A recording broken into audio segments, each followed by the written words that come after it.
Hi అండి, welcome back to our channel అమ్మ చేతి మధురం. ఇవాళ వీడియోలో స్పెషల్ రెసిపీ సగ్గుబియ్యంతో వడియాలు ఎలా తయారు చేయాలో చూద్దాము. పౌడర్ చేసుకునే పని లేకుండా డైరెక్ట్గా సగ్గుబియ్యంతో వడియాలు ఇవాళ వీడియోలో చాలా ఈజీగా ఎవరి హెల్ప్ లేకుండా ఒక్కళ్ళమే తయారు చేసేసుకోవచ్చు. ఎలా తయారు చేయాలో చూసేద్దాము. కొంచెం పెద్దగా ఉన్న మిక్సింగ్ బౌల్ తీసుకొని ఇందులో 1 కప్పు వరకు సగ్గుబియ్యం యాడ్ చేసుకుందాము. నేను ఇక్కడ కొంచెం తెల్లగా ఉన్న సగ్గుబియ్యం తీసుకున్నాను. మీరు ట్రాన్స్పరెంట్ కలర్లో కొంచెం సన్నగా ఉంటాయి కదా, అవైనా తీసుకోవచ్చు. వీటిల్ని 2-3 సార్లు బాగా క్లీన్ చేసుకున్న తర్వాత వాటర్ యాడ్ చేసుకుందాము. 1 కప్పు సగ్గుబియ్యంకి 3 కప్పుల వరకు వాటర్ యాడ్ చేసుకొని కనీసం 2 గంటల పాటు నానపెట్టుకోవాలి.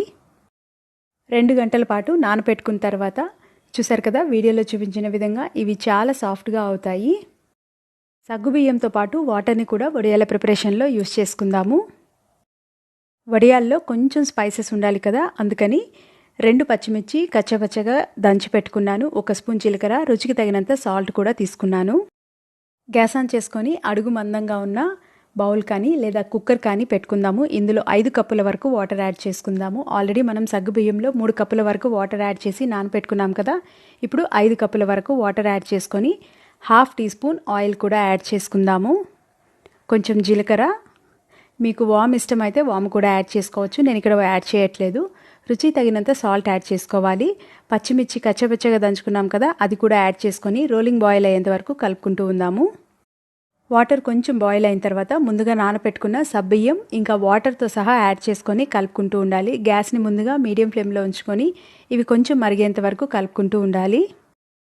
సగ్గుబియ్యం బాగా బాయిల్ అయ్యే కొద్దీ మనకి కొంచెం జావలాగా ప్రిపేర్ అవుతుంది కదా, అది చుట్టుపక్కల అంటుకోకుండా మనం కలుపుకుంటూ ఉండాలి. అందుకనే అడుగు మందంగా ఉన్న బౌల్ తీసుకుంటే అడుగు కూడా మాడకుండా మనకి ఈజీగా ఉంటుంది. కొంచెం చిక్కగా అయిన తర్వాత మీకు ఏదైనా డౌట్ ఉంటే ప్లేట్లో వేసి చెక్ చేయండి. అది స్ప్రెడ్ అవ్వకుండా అలాగే ఉంటే ఆ మాత్రం థిక్నెస్ సరిపోతుంది. గ్యాస్ ఆఫ్ చేసుకొని ఒక 2 నిమిషాల పాటు చల్లగాయేంత వరకు పక్కన పెట్టుకుందాము. కాటన్ శారీస్ మీద కానీ కాటన్ క్లాత్స్ మీద కానీ పెట్టుకునే పని అయితే వేడి మీదనే డైరెక్ట్గా పెట్టుకోవచ్చు. నేను ఇక్కడ ప్లాస్టిక్ కవర్ యూస్ చేస్తున్నాను కాబట్టి 5 నిమిషాల పాటు కొంచెం చల్లగా అయిన తర్వాత పెట్టుకుంటున్నాను. గరిటితో కొంచెం కొంచెంగా పెట్టుకుంటూ మరీ ఎక్కువగా స్ప్రెడ్ చేసుకోకుండా, అంటే పల్చగా చేసుకోకుండా కొంచెం మందంగా ఉండేలా చూసుకోవాలి. ఇవి డ్రై అయిన తర్వాత బాగా ట్రాన్స్పరెంట్గా అయిపోతాయి కాబట్టి కొంచెం మందంగా ఉండేలా చూసుకోవాలి. ఎండలో కానీ ఫ్యాన్ కింద కానీ పెట్టుకొని మనం డ్రై చేసుకోవాలి. ఎండలో 5 గంటల పాటు డ్రై అయిన తర్వాత ఇవి ఈజీగా ఓపెన్ అవుతాయి. సెకండ్ సైడ్ కూడా టర్న్ చేసుకొని 2 వైపులా బాగా క్రిస్పీగా అయ్యేంత వరకు డ్రై చేసుకోవాలి. మీరు కాటన్ క్లాత్ మీద పెట్టుకుంటే మాత్రం ఇలా టర్న్ చేసుకునే పని లేదు. డైరెక్ట్గా అవి మొత్తం డ్రై అయ్యేంత వరకు అలాగే ఎండలో పెట్టుకోవాలి.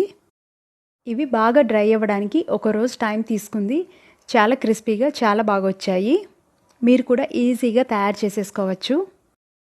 ఎక్కడ కొంచెం కూడా సాఫ్ట్గా లేకుండా, అంటే తడిగా లేకుండా బాగా డ్రై చేసుకున్న తర్వాత వీటిని మనం ఆయిల్లో డీప్ ఫ్రై చేసుకుందాము.